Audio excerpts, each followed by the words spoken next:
Welcome to the Slop Temple. We pray this video helps. In this video, I will explain how Voyager 1 communicates with Earth.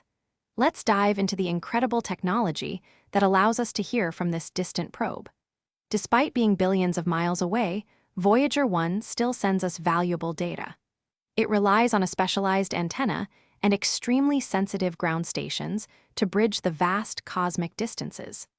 Understanding this process reveals the ingenuity of space exploration.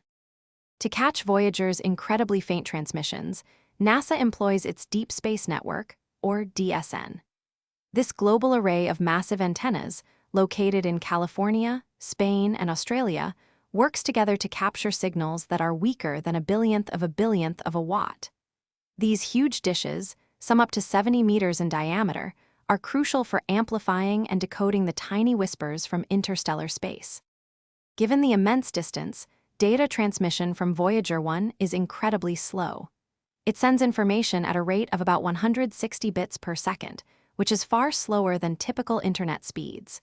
A signal from Voyager takes over 22 hours to reach Earth, meaning a round trip for a command, and its confirmation can take almost 2 full days.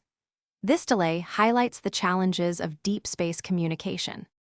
Voyager 1 faces ongoing challenges, primarily its dwindling power supply, which decreases by about 4 watts each year. Engineers continuously adapt, using advanced signal processing and antenna arraying to maintain contact. While its mission has far exceeded expectations, the spacecraft will eventually fall silent.